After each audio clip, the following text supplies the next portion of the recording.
Une production des studios Bass.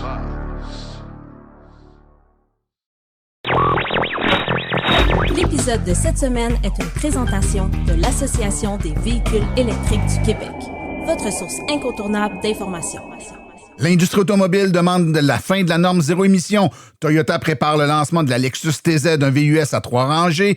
La Tesla Model 3 est maintenant au prix le plus bas jamais vu, à moins de 40 000 $. On en sait un peu plus sur le prix et les modèles des BYD attendus au Canada. Fin des gratuités de péage sur les ponts payants et les traversiers au Québec dès avril 2027. L'envers du panneau, le chemin de l'indépendance énergétique. Le verre à moitié plein, on parle des surprises en entente avec les véhicules électriques chinois. Et en grande entrevue, on parle avec deux propriétaires de l'entreprise Mobile Charge, un service de recharge mobile pour véhicules. La recharge pas en urgence, c'est quelque chose sur lequel on travaille justement, des recharges cédulées qui peuvent être planifiées pour les gens justement qui n'ont pas accès à une borne. Bienvenue à Silence on roule.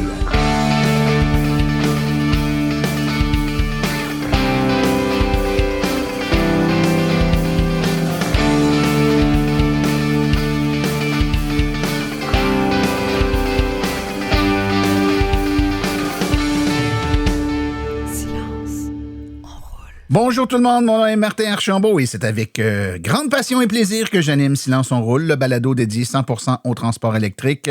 Silence on roule est également le fier partenaire de l'Association des véhicules électriques du Québec. Association qui, soit dit en passant, je vous l'ai dit dans les derniers balados, mais en refait complètement son site web. Je vous invite à aller voir ça, www.aveq.ca. La section actualité est super fournie, donc tous les jours des actualités. Les guides qui, tranquillement pas vite, sont en train de réapparaître. Là, il y a une migration progressive du contenu de l'ancien site vers le nouveau. Tout n'est pas arrivé, mais ça s'en vient rapidement. C'est bien fait, c'est cohérent, c'est mis à jour, c'est rafraîchi. Donc, allez jeter un coup d'œil, je pense que ça vaut la peine. J'espère que vous avez eu un bon 2 semaines, que ça va bien de votre côté.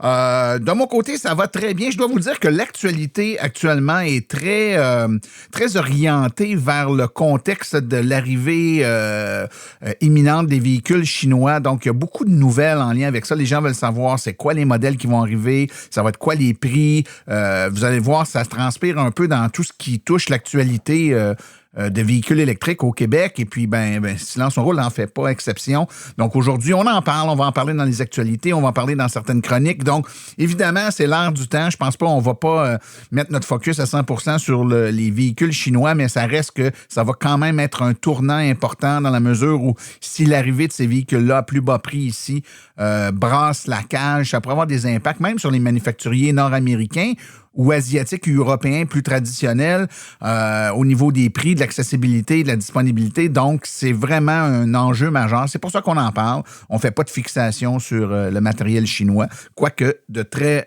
beaux modèles de véhicules seront bientôt disponibles, du moins on l'espère. Écoutez, on a vraiment un épisode qui est bien garni aujourd'hui.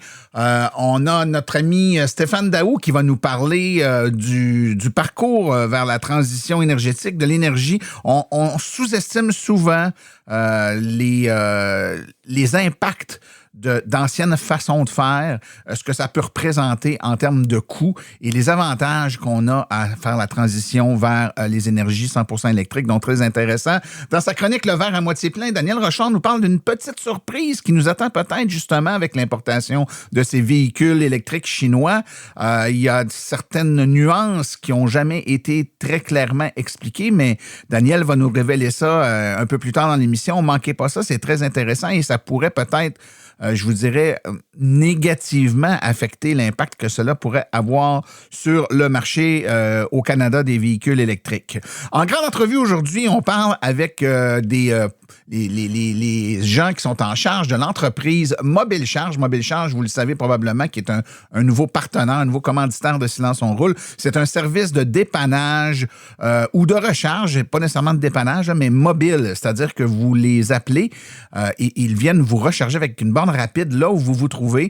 Donc, oui, pour du dépannage, mais également pour des besoins ponctuels. Donc, vous savez que vous allez être à un endroit où il n'y a pas de borne à proximité et que ça fait votre affaire de ne pas vous préoccuper de tout ça puis que quelqu'un vienne vous recharger pendant que vous vaquez vos occupations.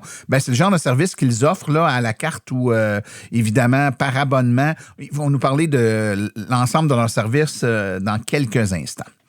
Alors, sans plus tarder, je vous propose qu'on aille tout de suite écouter les actualités dans le monde de l'électromobilité.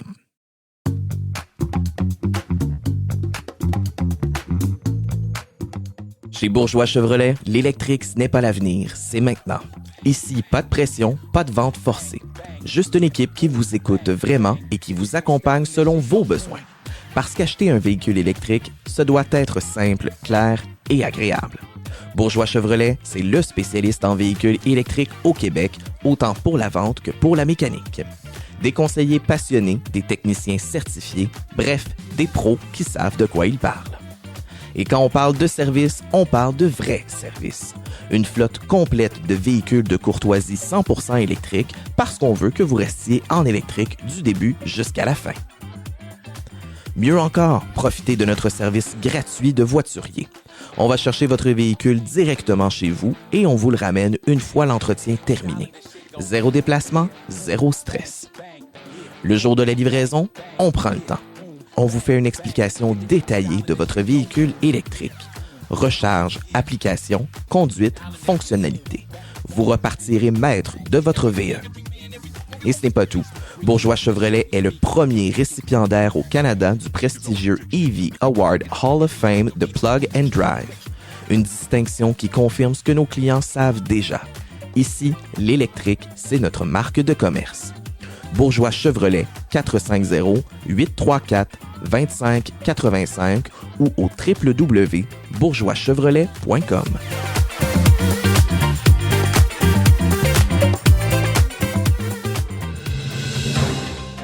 Les actualités de cette semaine sont une présentation de Mobile Charge, la borne de recharge rapide qui vient à vous quand vous en avez besoin. Pour en savoir plus, visitez le mobilecharge.ca. Le géant chinois BYD a officiellement lancé son plus grand véhicule électrique à ce jour, le Datang, et a récolté plus de 30 000 précommandes dans les premières 24 heures suivant son dévoilement au Salon de l'Auto de Pékin. Le constructeur n'a pas tardé à se féliciter sur les réseaux sociaux, car ce VUS électrique à 3 rangées de sièges mesure 5,26 mètres de long et pèse plus de 3200 kilos. Autant dire un mastodonte de la route. Il est proposé dans sa version la plus simple à 300 ou 370 kW en propulsion et une version double moteur pour une puissance combinée de 585 kW. Pour donner une idée, c'est 2 fois plus de puissance qu'une voiture sport ordinaire.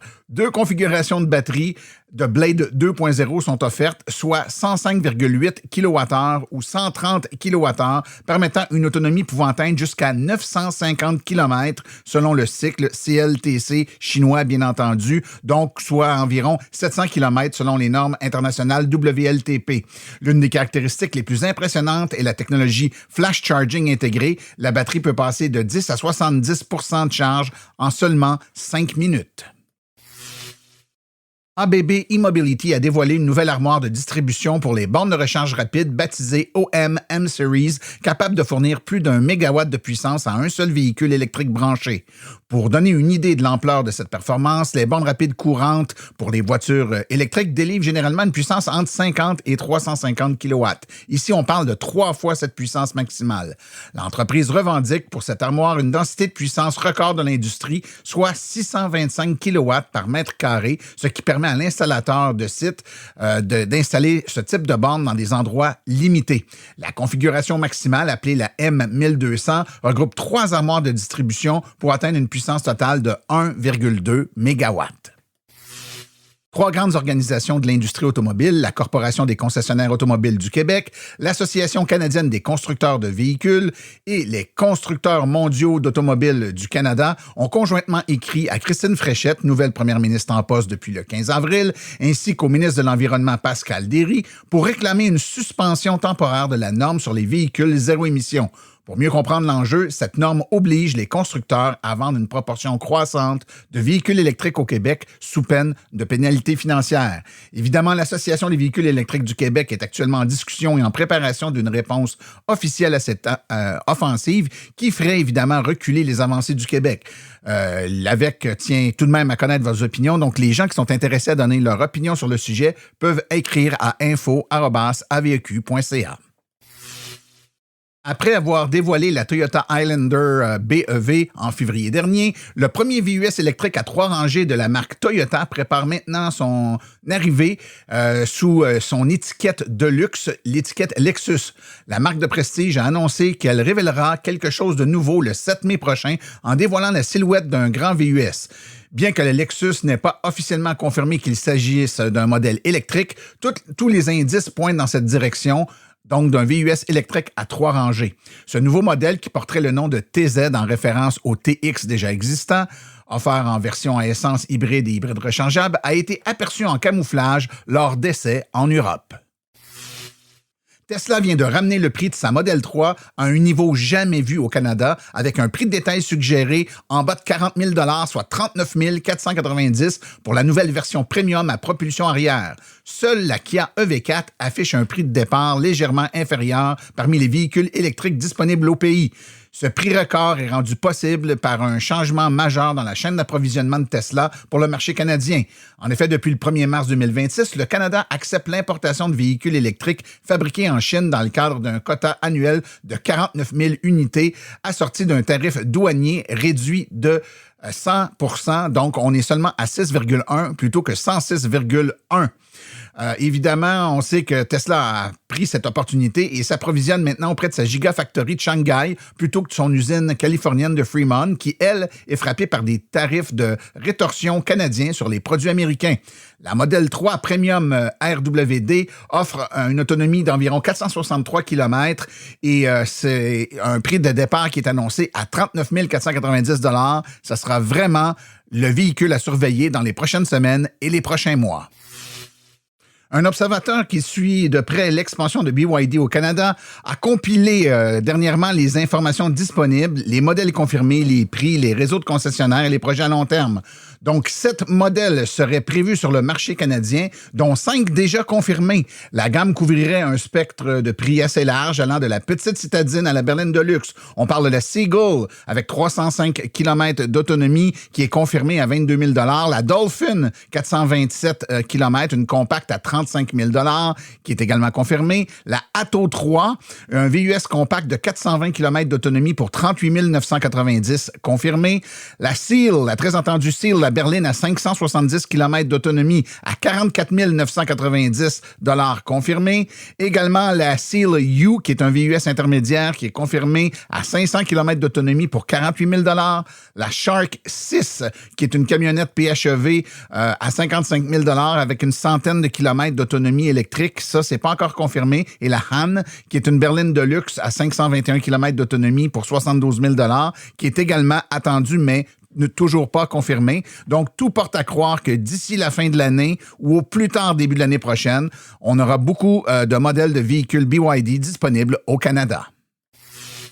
Depuis le 1er janvier 2016, les propriétaires de véhicules électriques bénéficient de gratuité de péage des autoroutes 25 et 30, ainsi que sur certains traversiers des sociétés de traversiers du Québec. Lancé comme projet pilote dans le cadre du plan d'action pour l'électrification des transports 2015 à 2020, cette mesure avait initialement une durée de 5 ans. Le gouvernement du Québec a cependant prolongé à 2 reprises pour un coût total avoisinant les 100 millions de $. La mesure devra prendre fin très bientôt, due à une croissance notable du nombre de véhicules électriques sur les routes. Toutefois, au fil des années, elle a été de plus en plus critiquée. Certains estimaient qu'elle favorisait l'utilisation de l'automobile en solo au détriment du transport en commun, dans un contexte où le gouvernement souhaite prioriser les investissements de transport collectif. Donc, à compter du 1er avril 2027, les véhicules électriques ne bénéficieront plus de la gratuité de péage aux autoroutes 25 et 30, ainsi que les traversiers visés par la mesure. Les propriétaires de véhicules électriques immatriculés d'une plaque avec le lettrage vert muni d'un transpondeur admissible pourront toutefois choisir un forfait qui leur convient auprès des exploitants concernés, soit A25 ou la nouvelle autoroute 30.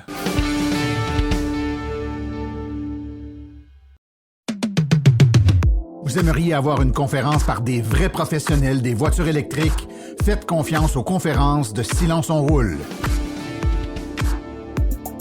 Nous avons une panoplie de conférences allant de 30 minutes à 90 minutes. Pour plus d'informations et pour réserver votre conférence, écrivez à martin@silenceonroule.com. martin@silenceonroule.com.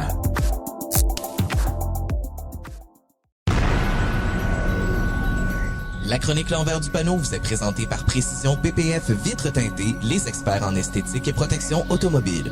450-490-4488 ou sur Facebook Précision PPF Vitres teintées.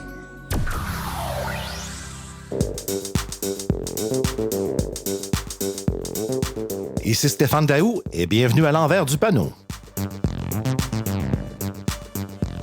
Cette semaine, je vous présente un aspect que je fais dans ma vie professionnelle comme consultant, c'est de parler de la dépendance énergétique.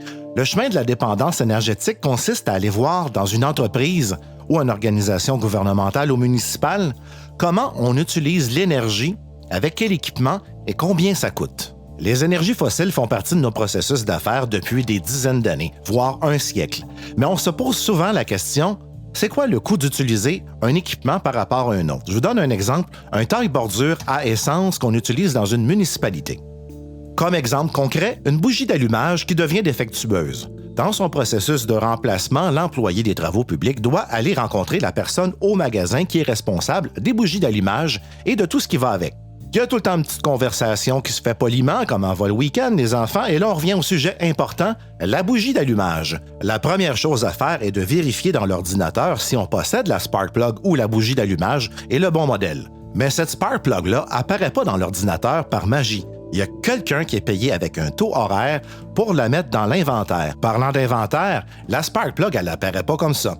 Il y a quelqu'un qui est obligé de la commander avec un fournisseur, vérifier que tout va bien. Ensuite, on va recevoir la livraison. Mais il y a des frais de livraison. Après ça, il y a des frais pour regarder si on a reçu la bonne spark plug. Ensuite, il faut la mettre dans le bon système, la cataloguer et la mettre sur la bonne tablette.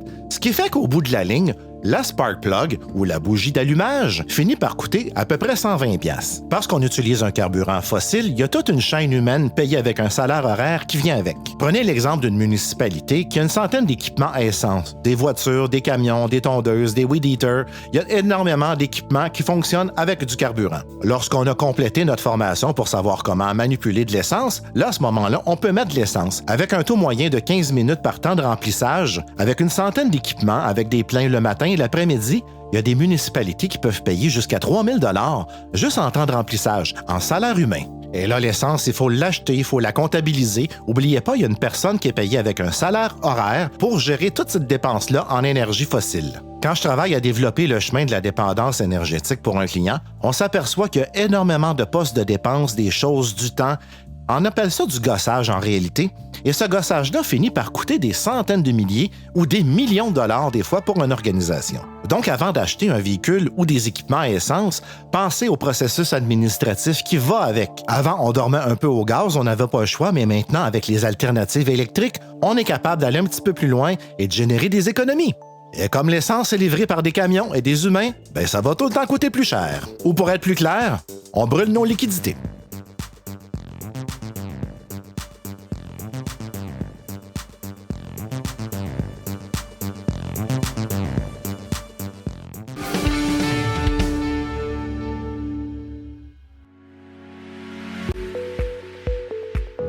Vous venez de faire le saut vers l'électrique et songez à vous procurer une borne de recharge à la maison ou au chalet? Depuis plus de 65 ans, Hydrosolutions est une entreprise québécoise de confiance. Vous les connaissez pour les chauffe-eau, mais ils offrent également un service clé en main de location ou d'achat de bornes de recharge, incluant l'installation professionnelle. C'est définitivement l'avenue à privilégier afin de faire affaire avec une entreprise d'expérience qui s'occupera de tout. Demandez dès aujourd'hui une soumission en ligne gratuite et sans engagement au www.hydrosolutions.com. Choisissez parmi plusieurs marques reconnues comme Flow, Heavy Duty, Grizzly et Wallbox. Une seule visite sur leur site web vous permettra de constater la diversité des modèles offerts ainsi que la simplicité avec laquelle vous pouvez entamer une démarche. Par la suite, en cas de problème, leur équipe d'experts est là pour vous. Hydrosolutions, leur mission, vous simplifier la vie.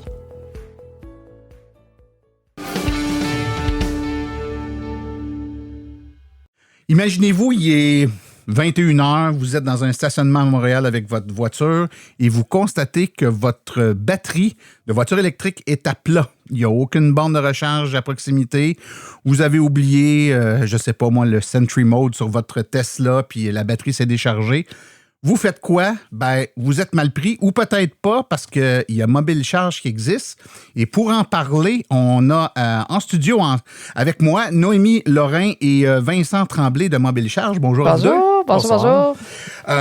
Écoutez, ma première question est fort simple. Hein? C'est quoi Mobile Charge? Et Mobile Charge, en fait, c'est une entreprise qui offre un service de recharge mobile pour véhicules électriques. C'est une recharge mobile rapide de niveau 3 pour véhicules électriques. Mobile dans le sens qu'il y a des roues en dessous de la borne de recharge ou dans le sens que la borne de recharge est dans un véhicule? Absolument. Dans le fond, c'est un camion qui contient un système de batterie puis un chargeur mobile qui se déplace là où l'électromobiliste a besoin de recharge. Bon, ben écoute, présentez-vous un peu. Donc, toi d'abord, c'est quoi ton rôle chez Mobile Charge? Oui, en fait, moi, je m'occupe plus du volet, donc tout ce qui est communication, expérience client. Okay. Chez Mobile Charge. Donc, on fait aussi un peu du développement d'affaires, on va se le dire. Ça fait partie du quotidien. Ouais, donc... allez chercher des nouveaux clients, puis on va en parler tantôt, absolument. Parce que vos clients, oui, ça peut être monsieur, madame, tout le monde, mais ça peut aussi être des entreprises, des concessionnaires, etc., des constructeurs automobiles. Donc, si j'ai bien compris le principe, vous êtes un service de recharge, donc mobile, sur appel, on est en panne, puis on vous appelle, puis vous arrivez. On va essayer de parler du concept un peu. Premièrement, il faut savoir que plus de 80% des ménages à Montréal, par exemple, vivent dans des immeubles puis des logements multiples, puis il y a seulement 38% d'entre eux qui prévoient avoir accès à une recharge à domicile d'ici 2030, selon des données, là.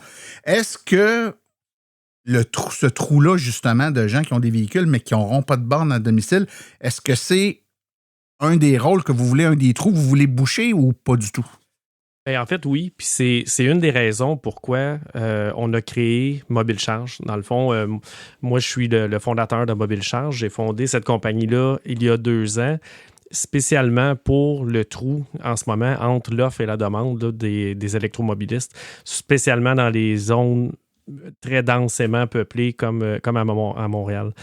En ce moment, je dirais que on répond beaucoup à des appels d'urgence, des gens qui se rendent à zéro d'autonomie sur leur véhicule, mais de développer la recharge pas en urgence, c'est quelque chose sur lequel on travaille justement, des recharges cédulées qui peuvent être planifiées pour les gens justement qui n'ont pas accès à une borne. OK. Par exemple, je donne un scénario. J'ai une voiture électrique, je demeure dans un condo. Pour X raisons, je ne peux pas pour le moment installer de borne de recharge dans mon condo. Je ne vais pas tellement loin, j'ai un train de vie assez simple. Une recharge par semaine, pour moi, c'est suffisant. Je pourrais, par exemple, vous contracter la job de venir me donner chez moi une recharge une fois par semaine. Oui, absolument. Intéressant. Et puis actuellement, donc, c'est quoi le scénario le plus fréquent que vous voyez sur le terrain? Là, c'est des urgences essentiellement, les gens vous appellent, sont mal pris? Oui, spécialement dans les temps froids. Là, on vient de passer un hiver assez rigoureux. Je dirais qu'il y a beaucoup de nouveaux électromobilistes qui sont peut-être moins habitués avec la perte d'autonomie liée à la température. Donc, les pannes, souvent, ce qui est remarquable, là, c'est que ça arrive à 3, 4, 5 kilomètres de la borne. Donc, les gens pensent se rendre et se rendent pas. C'est ça. C'est un mauvais calcul, un peu comme des pannes sèches d'essence. Les gens pensent qu'ils vont se rendre à la station-service puis ils se rendent pas. Donc, simplement pour donner un exemple, actuellement, donc vous vous déplacez avec une unité mobile. Vous avez dit que c'est une borne rapide. Donc, vous venez pas vous brancher sur le véhicule pour 4 heures de temps. Là. Vous faites l'équivalent d'une borne rapide de quoi? Quelle puissance, cette borne-là? Notre borne, c'est 80 kW. Donc, quand même. À 80 kW, nous, on donne des charges d'environ 20 minutes. Ça peut donner une autonomie d'environ 25 % à une voiture électrique.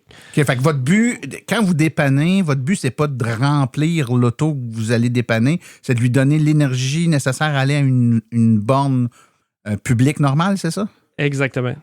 Mais dans un scénario où la personne vous demande de venir à toutes les semaines parce qu'elle ne peut pas aller à une borne à ce moment-là, vous rempliriez le véhicule à 80 %, mettons, ou quelque chose du genre? Oui, bien là, en fait, on offre des services aussi plus personnalisés. Donc, c'est vraiment selon le besoin de l'utilisateur. C'est vraiment bien dit. Donc, on est sur mesure autant qu'on offre des tarifications mensuelles. On s'adapte vraiment selon les besoins. Donc, c'est ça qui est important de retenir. S'il y a une tarification mensuelle, c'est donc qu'il y a un service où il y a un abonnement. Je veux juste comprendre, c'est-tu comme une pizza, j'en ai besoin, j'appelle, je commande, vous arrivez puis vous me livrez ma recharge, ou c'est un service avec lequel je paie un montant, je dois être abonné ou je dois souscrire au service? Oui, donc dans le fond, il y a la possibilité d'abonnement, un peu comme une assurance. Hein, on ne sait jamais quand on va l'utiliser, mais quand on l'a, on est content de nous appeler. Hein, c'est un peu la dite chose. Mais effectivement, donc on a vraiment des forfaits mensuels où on offre des cas on offre en fait des recharges, soit 3 en ce moment ou 6 recharges qui peuvent être utilisées sur une année d'abonnement. Et puis, ce qui est intéressant, c'est que les gens peuvent autant l'utiliser en moment où ils sont en cas de dépannage, qu'on appelle, donc quand ils sont en manque d'autonomie ou encore sur appel, donc dans une situation de cédule.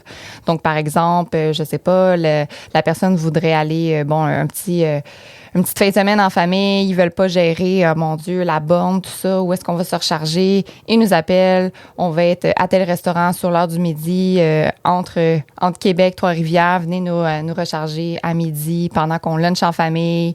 Aucune anxiété reliée à tout ça. Nous, on reprend le chemin et par la suite, on continue. Okay. Puis, fait que c'est ça, on est vraiment dans autant la cédule que la recharge d'urgence, qu'on appelle, ouais. Très intéressant. L'électricité qui est dans votre camion, dans vos batteries de votre camion, elle vient de où? À vos bureaux, vous branchez le camion puis vous rechargez tranquillement les batteries jusqu'à la prochaine urgence? Comment ça fonctionne? C'est une bonne question. Oui, c'est une bonne question. Puis ça dépend.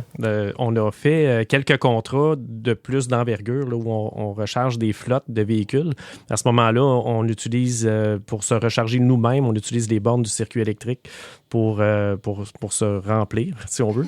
Donc, ça prend environ 1 heure remplir notre camion. Puis ensuite, on peut charger des clients pendant une période d'environ 3 heures. OK.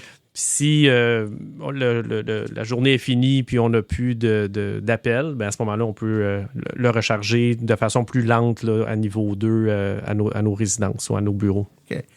Question incontournable, je ne peux pas ne pas poser cette question-là.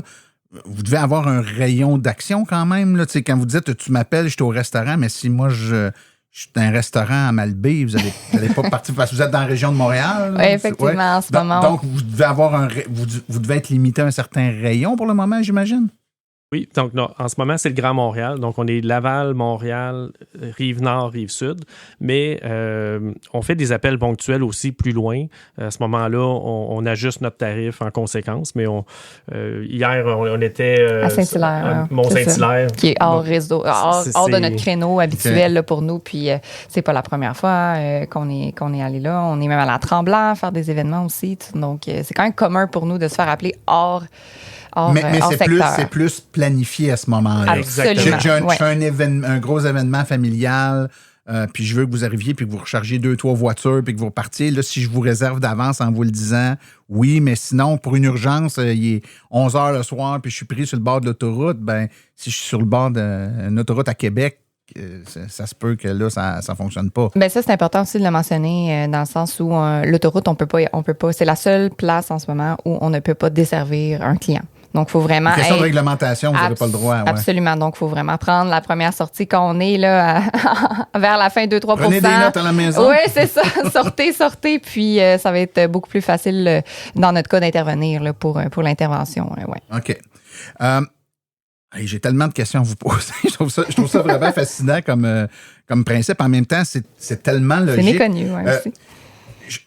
Est-ce que je me trompe ou puis je donne beaucoup de conférences, puis souvent les gens me disent, ils m'expliquent là, ce qui leur font peur. Là. Ma job, moi, c'est un peu de leur dire ce que c'est, de leur donner leur juste. Donc, sur la plupart des points, je pense que je les rassure. Sur d'autres, ben, la réalité, c'est la réalité. Mais une question qui revient souvent dans leur crainte, c'est là, CAA, si je reste pogné en panne, est-ce qu'ils vont venir me dépanner? Est-ce que ça existe des dépanneuses qui redonnent de l'énergie? Venez-vous jouer un peu ce rôle-là, en fait? Oui, nous autres, on agit en complémentarité avec CAA. En fait, on travaille avec eux pour justement ces cas-là. Donc, quand vous appelez CAA, si c'est dans notre secteur, puis que c'est lié à une perte d'autonomie de véhicule électrique, ils vont nous envoyer l'appel. Puis vous allez vous déplacer. OK, intéressant. Donc, c'est vraiment, si vous êtes en symbiose avec eux, là, donc vous venez combler le petit trou qu'eux autres peuvent pas faire ou peuvent difficilement faire, mais vous êtes capable de venir aider. Bon, c'est intéressant. Est-ce que vous avez vécu, parce que là, ça fait combien de temps que l'entreprise existe? Ça fait pas très longtemps quand même. L'entreprise est là depuis 2 ans. Je dirais que la première année, c'était de développer la technologie, de développer le modèle d'affaires. Mais les opérations, ça fait 1 an à peu près? Ça fait à peu près un an. Avez-vous déjà eu des cas particuliers, des cas mémorables que vous pouvez dire sans mettre personne dans le pétrin? On a toujours quelques clients qui nous rappellent et nous rappellent. Ils sont malchanceux. Ils nous rappellent. Ils sont malchanceux ou ils apprennent pas vite? Ils sont malchanceux. T'sais, on va dire qu'ils sont malchanceux. C'est pas sûr qu'ils sont malchanceux aussi, ça arrive. Non, mais quand même, il y a tout aussi. C'est un domaine encore méconnu. Quand on est c'est notre premier achat aussi d'un véhicule électrique, on connaît pas tout le quotidien. C'est un mode de vie avoir un véhicule électrique. Donc, il y a une familiarisation, un peu un volet éducatif. Je pense qu'il y a la responsabilité de l'électromobiliste de s'informer puis d'apprendre au quotidien comment bien l'utiliser. Donc, c'est sûr que oui, c'est simple. Ça a l'air simple de dire « Oh mon Dieu, j'ai manqué d'autonomie. » bref. Non, mais là, on n'est pas à l'abri, personne n'est pas Non, absolument. On n'est pas à l'abri. Moi, ce qui m'a marqué le plus, c'est comment les gens sont contents de nous voir arriver. Vous êtes des sauveurs. Oui, c'est vraiment le mot. Les gens, vous êtes des sauveurs. Ils nous laissent des 5 étoiles comme commentaires. Ils sont vraiment contents parce que c'est stressant. Tu tombes en panne, le véhicule bouge plus, tu es dans la rue. L'autre alternative, c'est un remorquage, mais c'est pas toujours... la meilleure alternative. Pour un véhicule électrique. Quand t'es roue-bloc ou quoi que ce soit, oui. C'est pas l'expérience la moins stressante. Donc, quand ils nous voient arriver, puis qu'en 20 minutes, ils sont repartis, on est comme des sauveurs. Moi, j'adore ce feeling-là, puis c'est ce que j'ai remarqué le plus. Les gens, on a parlé tantôt, les gens qui n'ont pas de borne ou qui ne peuvent pas avoir de borne à la maison pourraient souscrire à un service récurrent de recharge. Mais les gens qui ont une borne à la maison, eux, donc leur recharge quotidienne, ils la font chez eux, là, on comprend bien. Mais à ce moment-là, c'est quoi le type de service auquel ils vont souscrire avec vous? C'est un abonnement du type au cas où, genre de police d'assurance, je paye tel montant par mois ou tel montant pour me couvrir pour l'année, puis c'est comme ça que ça fonctionne? Je dirais que oui, parce que les gens qui ont une borne à la maison vont quand même faire des déplacements, des voyages, des excursions, puis c'est à ce moment-là que c'est bon d'avoir la police d'assurance. Je dirais qu'en ce moment aussi, on essaie beaucoup de développer l'aspect commercial, les flottes de véhicules, par exemple, là, qui est aussi un secteur avec qui on travaille. Je voulais justement vous parler de ça, les entreprises, outre les particuliers, je sais pas moi, des concessionnaires, des flottes de véhicules, ça vous intéresse à ce genre de service-là? Absolument, parce que dans le fond, l'idée, c'est lorsqu'on se déplace, on a la possibilité de faire plusieurs véhicules pour le même déplacement. Donc, des parcs de stationnement aéroportuaire ou même des fabricants automobiles. Donc, ça nous est arrivé de faire des recalls sur des véhicules électriques qu'il fallait recharger, des mises à jour. Donc, il fallait recharger 25 véhicules d'un coup. Donc, mais j'essaie de comprendre, les 25 véhicules étaient complètement déchargés? Donc, il était arrivé par train de l'usine. Ouais. Puis, lorsqu'ils sont arrivés à Montréal à moins 20, la plupart des véhicules étaient sous les 10 %. Puis, pour pouvoir faire les mises à jour des véhicules, ils devaient être à plus que 20 %. OK, oui, c'est ça que l'ordinateur du véhicule refuse de faire la mise à jour si la batterie n'a pas au moins... Exact. Et là, le concessionnaire ou là où on va livrer ça, ils ne sont pas équipés pour charger pour tous ces véhicules-là. Il y en aurait eu pour des semaines à faire ça. Ouais. Absolument. Ah, c'est vraiment un scénario auquel je n'avais pas pensé. Puis, outre aussi, tu sais, tout le volet commercial, on a le volet événementiel. Les salons, tu sais, qui font des essais routiers. Donc, pourraient aussi penser à nous. On a fait des événements, justement, avec des fabricants automobiles pour des clients qui faisaient des tournées à travers le Québec. Donc, c'est ça. On est vraiment dans différents créneaux. C'est ça qui est intéressant. On pense pas toujours qu'il y a une nécessité, mais absolument. On dirait que quand on est là, on nous appelle. C'est vraiment, mon Dieu, une chance que vous étiez là. On voit souvent sur les sites comme les pages Facebook, les gens qui partent en voyage puis ils laissent leur auto dans le stationnement. Parce que, tu sais, si tu laisses l'auto longtemps dehors, au froid, ben c'est là que le problème peut survenir. Puis des fois, les gens viennent de loin. Fait que déjà, quand ils sont arrivés à l'aéroport, la batterie n'était pas pleinement chargée. C'est vraiment très déchargé. Bon, ils vont sûrement prendre le service. Il y a un service de valet, là, puis ils peuvent recharger le véhicule là-bas. Mais des fois, les gens pensent qu'ils vont être corrects pour retourner. Mais là, il se met à faire très froid pendant qu'ils sont partis. L'autonomie descend, puis là, ils font comme je me rends pas. Et dans certains cas, c'est plus que je me rends pas. C'est écoute, je regarde, puis mon auto est vide. Ben là, tu peux même pas dire je prends l'auto dans le stationnement puis je l'amène à une borne pas loin. Elle est pris là. Donc, dans des cas comme ça, c'est vraiment, vous pourriez juste venir donner le petit boost qui permet au véhicule de sortir puis de s'en aller à la borne la plus proche. Absolument. Puis je pourrais même dire de rester à l'affût. Il y a quelque chose qui s'en vient d'assez pertinent avec. On a des primeurs ici, mais il faudra revenir nous le dire quand on aura le droit d'en parler, bien entendu. Ben écoutez, il y a plein de choses là, qui sont déjà là. Puis là, tu me parles de trucs qui pourraient s'en venir. Vous voyez, évidemment, pas les choses que vous ne pouvez pas dire maintenant, mais qu'est-ce que vous voyez pour Mobile Charge dans le futur, là, mettons, dans les 3 prochaines années? Y a-tu des étapes? Tu dis, ben là, on est rendu qu'on a 1, 2, 3 camions, peu importe. Voici le service qu'on offre, mais notre prochaine étape, c'est ça. Puis y a-tu des choses qui s'en viennent? Oui, absolument. On travaille beaucoup pour développer différents secteurs, comme le secteur minier, par exemple. Dans le fond, on veut contribuer à l'électrification de ces secteurs-là. C'est des secteurs qui génèrent énormément de gaz à effet de serre. L'électrification est souhaitée et promue. Puis, dans notre cas, on pense qu'on peut contribuer à ça avec notre solution de recharge mobile. Oui. Puis, l'idée que on a un certain pourcentage de, entre guillemets, problèmes sur les routes actuellement, là, nombre de pannes qui peuvent arriver, là, de mauvaise utilisation, mauvaise gestion des utilisateurs la plupart du temps.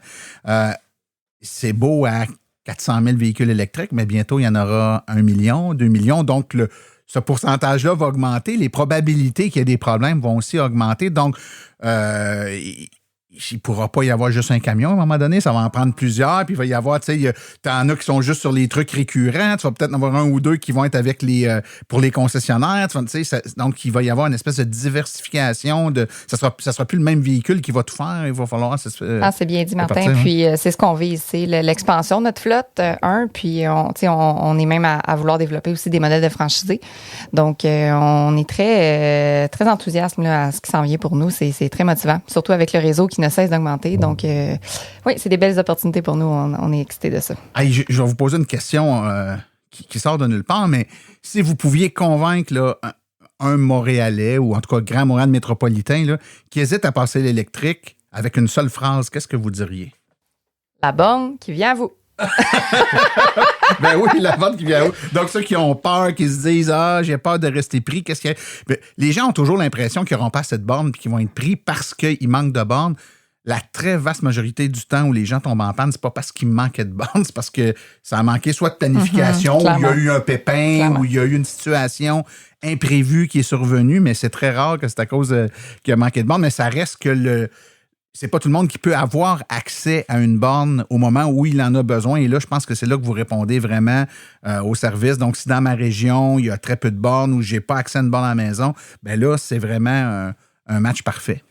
Oui, puis tu parlais d'anxiété justement liée à l'autonomie des véhicules. En ce moment, on travaille avec des concessionnaires automobiles qui offrent notre service à l'achat d'un véhicule électrique. OK, comme un cadeau. Incitatif à la vente. C'est vraiment utilisé comme un code. Il y en a qui donnent une borne de recharge, mais là, lui, il donne un service de dépannage. C'est quoi, c'est un abonnement d'1 an chez vous, quelque chose du genre? Dans le fond, le concessionnaire achète justement l'abonnement pour le remettre à son client. Okay. Puis à date, c'est quand même un incitatif. Des fois, ça fait la différence, là, juste ce petit côté-là, d'être assuré que si ça arrive, ils sont couverts.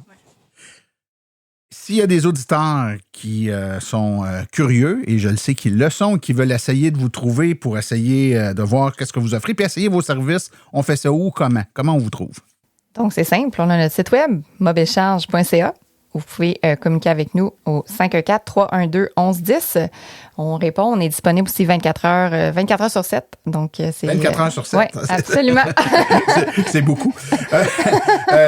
Et le lien pour votre site web, évidemment, va être placé dans les références là, du présent épisode. Et de toute façon, votre nom va circuler parce que vous avez eu la générosité de commanditer les actualités à Silence on roule. On vous en remercie d'ailleurs. Avec C'est plaisir, très gentil. oui. Puis, on ne peut pas se quitter sans annoncer une bonne nouvelle pour les auditeurs. Donc, pour les auditeurs de Silence on roule qui veulent profiter de votre service. Donc, vous pouvez aller voir le site web, regardez c'est quoi le produit qui vous intéresse. Mais si vous êtes auditeur de Silence on roule et que vous utilisez le... Attendez, j'ai ressorti la petite feuille, le petit code promo, on roule 10 en majuscule, là, on roule, là, donc tout en majuscule, on roule 10, ben vous aurez 10 % de rabais sur votre forfait mensuel pour les services de mobile charge. C'est bien dit, j'ai oublié très quoi? Bien dit Tout sur est les là. forfaits mensuels.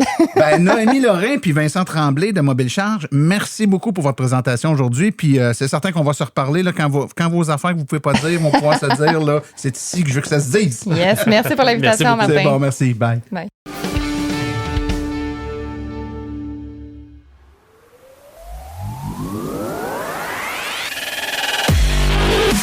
Vous conduisez un véhicule électrique ou hybride?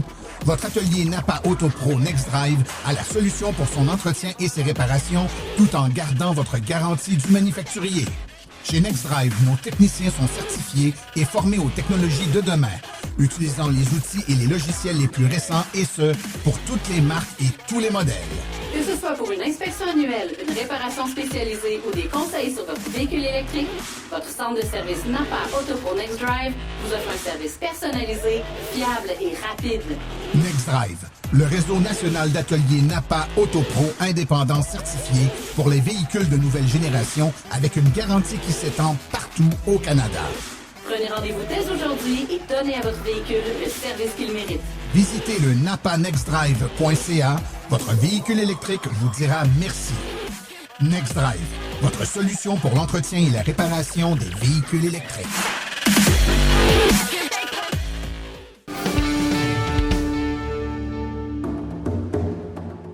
La chronique Le verre à moitié plein est une présentation du balado Passé décomposé, votre balado qui traite d'histoire de la Nouvelle-France et de généalogie. Visitez le passédécomposé sans accent.com. Chronique Le verre à moitié plein avec Daniel Rochefort. Cette semaine, je vais vous parler d'un détail qui a échappé à presque tout le monde dans la nouvelle sur l'importation de véhicules électriques chinois au Canada. Probablement échappé à la plupart de nos élus d'ailleurs. Je vous avais déjà parlé dans ma dernière chronique que je considère que c'est globalement une bonne nouvelle pour l'électrification des transports au Canada. Mais en lisant les petits caractères du décret officiel, je suis littéralement tombé en bas de ma chaise.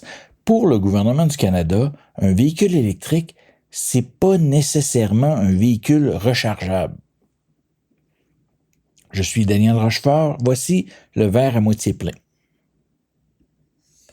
Petit rappel de l'accord, le Canada ouvre la porte à l'importation de 49 000 véhicules chinois par an, avec l'espoir de voir arriver plus de modèles abordables. 49 000 véhicules électriques, c'est souvent présenté comme 3% du marché automobile pour pas effaroucher l'industrie. Mais c'est quand même un bon chiffre. C'est la moitié de ce qui s'est vendu au Québec seulement en 2024, qui était l'année record là, en termes de vente de véhicules électriques au Québec. Et c'est plus que ce qui s'est vendu en 2025 dans notre marché qui représente 80% du marché canadien des électriques. Pour que l'ouverture du marché aux véhicules chinois ait un effet réel pour faire baisser le prix des véhicules électriques, le gouvernement impose qu'à partir de 2027, 10% du contingent sera réservé aux véhicules dont le prix à l'importation sera de maximum 35 000 $, ce qui pourrait se traduire en concession là, par des véhicules qui vont coûter au maximum entre 40 et 45 000 $. C'est difficile de dire combien, là, parce que ça va dépendre de chaque constructeur qui va ajouter à son coût d'importation, il va ajouter les frais de transport et de préparation, les coûts associés au marketing, les coûts pour faire fonctionner le réseau de concessionnaires, les marges de profit. Donc, c'est difficile à dire. Ça va probablement tourner autour d'un maximum de 40 à 45 000 $. L'objectif de tout ça, c'est louable. ça devrait forcer en principe l'arrivée de petites voitures électriques abordables que les constructeurs actuels nous refusent, là. Alors que ces modèles-là sont offerts dans les autres pays occidentaux, comme en Australie, au Royaume-Uni ou en Europe. Donc, on parle de 10% du contingent. En 2027, ça va représenter près de 5000 véhicules. Et en 2030, les règles vont changer. Ça va être 50% du contingent qui devra être à ces prix-là. On se frotte déjà les mains de voir arriver les petites BYD Seagull qui se détailleront autour de 22 000 $, ou la petite BYD Dolphin autour de 35 000 $, ou bien encore le VUS Compact Atto 3 autour de 39 000 $. De tous les constructeurs chinois, le BYD semble être le plus près d'arriver sur notre marché, probablement dès l'année prochaine, ou d'ici même peut-être la fin de l'année 2026. Et les autres constructeurs chinois comme Geely, MG, Chery, Great Walls Motors semblent pas mal intéressés à mettre les pieds au Canada eux aussi. Mais attention, on arrive justement au sujet de ma chronique. Ces constructeurs-là ne débarqueront pas nécessairement avec des véhicules rechargeables. Je vous entends dire, voyons Daniel, je sais que tu t'en vas avec tes skis. L'entente, c'est une entente sur les véhicules électriques. Pas tout à fait. Il y a une entourloupe. C'est que la définition de véhicule électrique dans le décret du gouvernement, elle est incroyablement large. Elle inclut les hybrides rechargeables, les PHEV, ça c'est défendable, mais elle inclut aussi les hybrides conventionnels. Je le répète, une hybride non branchable, c'est pas un véhicule électrique. C'est au mieux un véhicule à essence plus efficace, point. Bon, vous allez me dire, les Chinois, ils exportent juste des véhicules électriques anyway. Que nenni! En fait, l'industrie chinoise, elle mise massivement déjà sur les hybrides pour ses exportations vers l'Europe et l'Australie. Si on compare avec les modèles déjà offerts là-bas, il y a de fortes chances qu'une bonne partie des véhicules abordables qu'on espère voir arriver au Canada, qu'elles se révèlent être des hybrides, comme la MG3, la MG ZS, les Chery Tiggo 4 et Jaikou 5, ou bien les modèles hybrides de Great Wall Motor. Tous des modèles qui sont des très bons vendeurs. J'ai répertorié 25 modèles abordables fabriqués en Chine, vendus en Australie, et qui répondent aux critères de l'entente du Canada avec la Chine. Des modèles qui pourraient être vendus à un maximum 40 000 $. Sur ces 25 modèles-là, la moitié sont des hybrides ou des hybrides rechargeables. 7 hybrides et 6 PHEV. Et dans les 12 électriques qui restent, 3 ou 4 sont en fait des petites citadines qui devraient avoir un succès très limité, un peu comme la Fiat 500e. Et pour les modèles plus coûteux, sur 48 modèles, on a 20 PHEV et 4 hybrides. Encore là, la moitié des modèles qui sont pas des 100% électriques. C'est dommage là parce que cette inclusion des hybrides dans la permission d'importer des véhicules chinois, ça pourrait aller à l'encontre de l'intention initiale, qui était d'accélérer l'électrification des transports au Canada. Mais le plus grand danger dans cette situation-là, c'est que ça normalise le discours selon lequel les hybrides non rechargeables font partie des véhicules électriques. Il y a un risque réel que cette définition erronée du véhicule électrique, elle devienne un cheval de Troie pour le reste de l'industrie. Vous savez, l'industrie travaille très fort en coulisses pour que le gouvernement fédéral et le gouvernement du Québec intègrent les hybrides dans leur cible d'électrification des transports. Or, l'inclusion des hybrides dans les objectifs d'électrification, ça pourrait ralentir fortement la décarbonation de nos transports, repoussant au calendrier grec la fin de l'ère de l'essence. J'aimerais voir plus d'intervenants dénoncer cette confusion des genres-là. La décarbonation des transports, ça passe par l'électricité, pas par des véhicules à essence plus efficaces. L'important, c'est d'accélérer l'électrification complète et de maintenir un signal clair à l'industrie. Je vous invite vous aussi à vous impliquer dans ce débat-là et à dénoncer cette situation. Dans un monde idéal, on devrait demander au gouvernement du Canada de retirer les hybrides conventionnels de la permission d'importer des véhicules électriques chinois. Ce type de véhicule-là n'a pas d'affaire dans cet accord commercial-là. C'était le verre à moitié plein.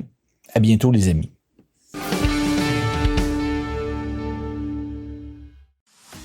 Voici les événements à venir dans les prochaines semaines dans le monde de l'électromobilité. La première, c'est la journée de l'environnement de l'Épiphanie. Ça aura lieu le 9 mai prochain de 9h à 15h. C'est au Parc Goyette, au 331 rue du Bas-Lachigan, à l'Épiphanie. Donc, voitures électriques, informations sur les voitures électriques, etc.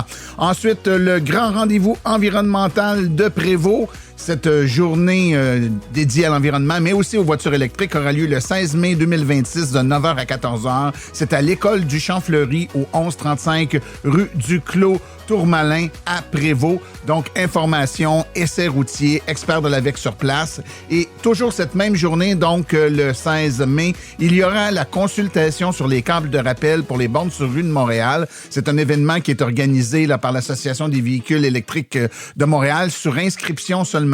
Donc, pour vous inscrire et participer à cette journée à laquelle vous pourrez contribuer à améliorer les systèmes de rappel des câbles de bornes sur rue de Montréal, vous pouvez aller sur le site de l'AVEC dans la section Quad 9 événements et à cet endroit, vous allez trouver là, le lien pour la consultation sur les câbles de rappel et vous avez le bouton pour vous y inscrire.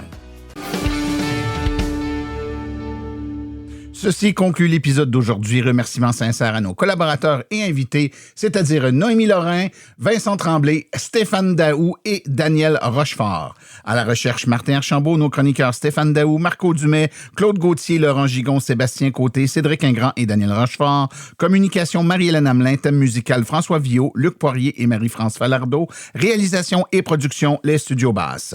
Un merci tout spécial à l'AVEC, notre commanditaire principal, ainsi qu'aux autres annonceurs qui rendent l'émission possible, Hydro-Solutions, Précision PPF Vitres teintées, Bourgeois Chevrolet, Mobile Charge, Création L'Escarmot, UAP Napa, Roger Bénard Rénovation, le balado Passé d'incomposé, ainsi que l'Association des voitures électriques du Québec. Je vous rappelle que pour Mobile Charge, vous pouvez utiliser le code promotionnel en majuscule On roule 10 et vous aurez 10% de rabais à un abonnement au service de Mobile Charge.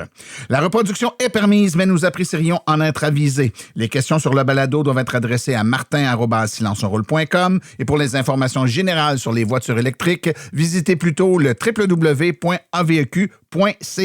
Vous avez également accès aux archives de tous nos balados ainsi qu'à notre boîte vocale numérique directement sur notre site web au silenceonroule.com. Mon nom est Martin Archambault et d'ici le prochain balado, j'espère que vous attraperez la piqûre et direz vous aussi, silence, on roule.